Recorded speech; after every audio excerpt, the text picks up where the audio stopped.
जरा सोचिए, जिस चीनी की कीमत कुछ समय पहले करीब 50 रुपए के आसपास थी, वही चीनी आज कई बाजारों में 60 से 70 रुपए किलो तक पहुंच रही। अब सवाल है, आखिर अचानक चीनी इतनी महंगी क्यों हो गई? सरकार कहती है कि इसके पीछे कम उत्पादन, मौसम से फसल को नुकसान, त्योहारों में बढ़ती मांग और कुछ जगहों पर जमाखोरी जैसे कारण हैं। लेकिन यहाँ एक और सवाल खड़ा होता है, इथेनॉल का। देखिए, सरकार गन्ने से इथेनॉल बनाने को बढ़ावा दे रही है और गन्ना वही फसल है जिससे चीनी भी बनती है।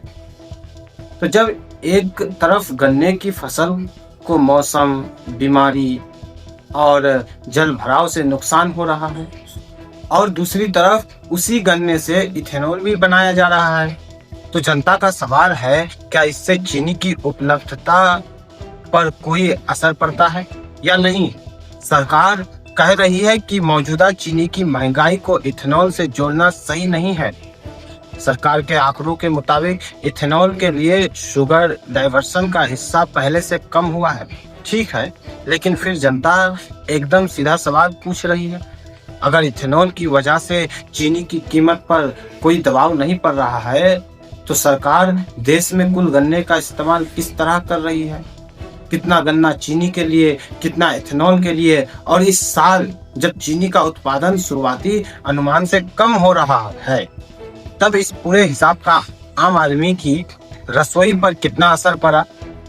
क्योंकि मामला सिर्फ आंकड़ों का नहीं है, मामला उस परिवार का है जो महीने का राशन खरीदता है, चाय में चीनी डालता है, बच्चों के लिए मिठाई खरीदता है और त्योहार आते ही खर्च और बढ़ जाता है। सबसे बड़ा सवाल यह है, अगर देश में पर्याप्त चीनी का स्टॉक मौजूद है, तो फिर बाजार में कीमत इतनी तेजी से क्यों बढ़ रही है? क्या कमी है? क्या जमाखोरी है?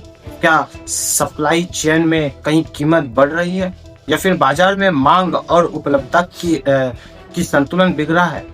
सरकार ने अब कीमत नियंत्रित करने के लिए 10 लाख टन कच्ची चीनी ड्यूटी फ्री इंपोर्ट करने की अनुमति दी है। यानी सरकार खुद बाजार में अतिरिक्त चीनी लाने की कोशिश कर रही है।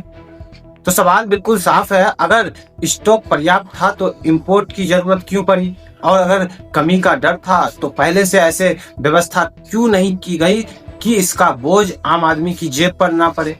इथेनॉल को सीधे चीनी की महंगाई को दोषी कहना शायद जल्दबाजी होगी, लेकिन गन्ने के इस्तेमाल, चीनी की उपलब्धता और इथेनॉल की नीति, इन तीनों का पूरा हिसाब जनता के सामने रखना सरकार की जिम्मेदारी जरूर है। क्योंकि सवाल सिर्फ ये नहीं कि चीनी 70 रुपया किलो क्यों हुई, सवाल ये है कि गन्ना जाएगा कहाँ, चीनी मिलेगी कितनी, इथेनॉल बनेगा कितना, और आखिर इस पूरे खेल की कीमत चुकाएगा कौन? अब आपकी राय कमेंट में बताएं और इस वीडियो को ज्यादा से ज्यादा शेयर करें। धन्यवाद।